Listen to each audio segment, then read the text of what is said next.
Okay, well, welcome back. And in in this part of the lecture, I want to cover in a bit more detail this idea of hysteresis loss and where it comes from.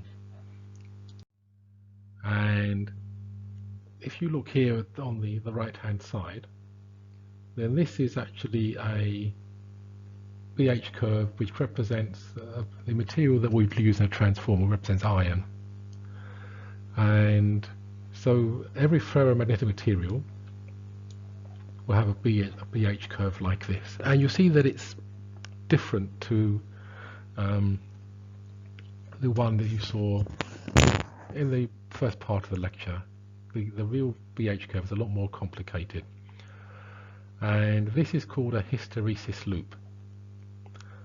And the hysteresis actually derives from a Greek word which means to lag. And every ferromagnetic material that's used in a transformer exhibits this phenomena, this hysteresis phenomena, which is really where the magnetization lags behind the magnetic field producing it. So we'll have a look in a bit more detail exactly what this curve in the next few slides.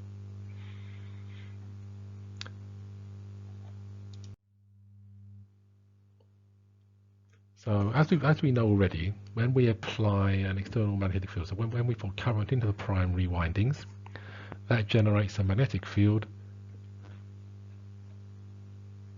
and the magnetic material becomes magnetized.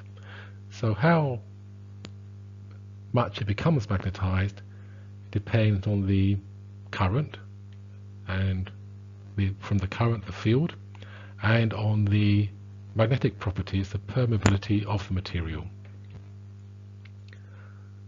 And we know that B, magnetic flux density, is equal to the permeability, which is the free space permeability times inverted permeability times H. Okay, so there's a permeability related to this point here, which is generated by this H, and that generates the flux density. So the first thing to realise is this is not linear, so the permeability of the material is a function of the magnetizing force. It's not independent of the magnetizing force. So what we'd like, so whereas before we sort of saw it as being a pretty much straight line, in reality it's actually non-linear.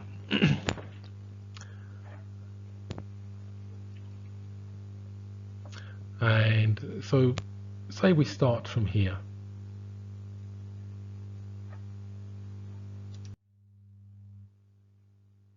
and there's no external field. So the material is made, and initially there's no external field, and we apply a current and generate an external field, and we move up this curve here, the dotted line, until we get to saturation. So saturation means that that's the maximum flux density that we can achieve. If we generate more field, if we put more current in, the flux in the iron core will stay the same. So we get to this point here, saturation. So what happens then? Okay, so if we decrease the field, we don't come back along this line. We actually go along this line here. And when we get to zero field, there's going to be some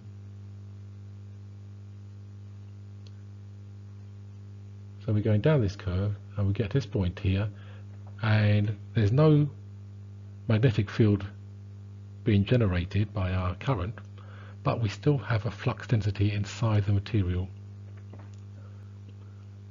So to get that flux density to zero, we have to apply magnetic field or current, but in the opposite direction.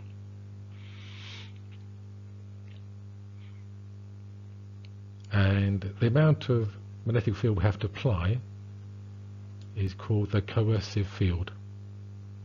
So this point is called coercivity.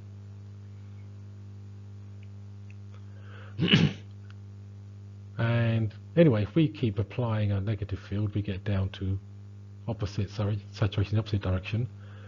But then we don't go back up this curve, we go along this curve here. So to get to zero flux density again, we have to apply a positive magnetizing force. So in other words, we don't ever return to this point here. We're going through this point here.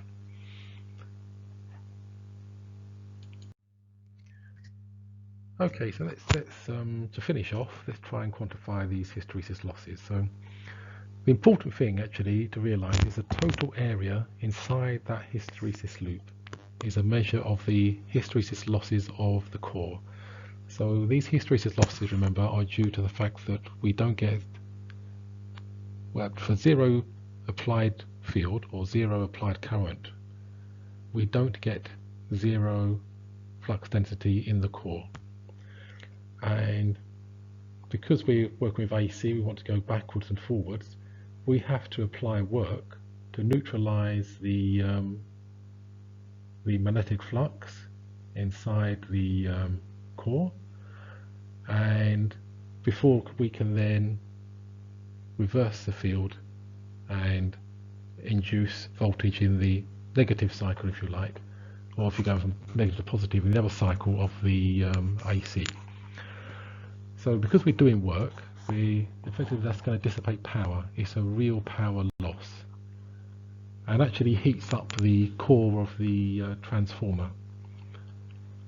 And so that volume, because we have that hysteresis loop rather than a curve that just goes backwards and forwards through zero, then the total volume of the hysteresis losses are related to the area inside that hysteresis loop. And actually the total hysteresis losses are the area inside the loop multiplied by the volume of the core. So the key thing to remember is that a material with a smaller area, a smaller hysteresis loop, would be preferred for transformer cores. The larger that hysteresis loop area, the larger the losses due to the iron core, due to the material itself.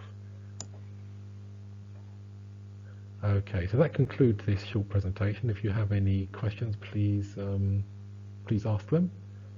It's quite important, this actually. It may be important later on in the semester, you never know. So there is a wiki page, a separate wiki page on hysteresis losses. Please review that. Please review the literature, do some background reading. Make sure please make sure you can explain in a paragraph hysteresis losses. Okay, that's what I would like to you to do. Thank you very much.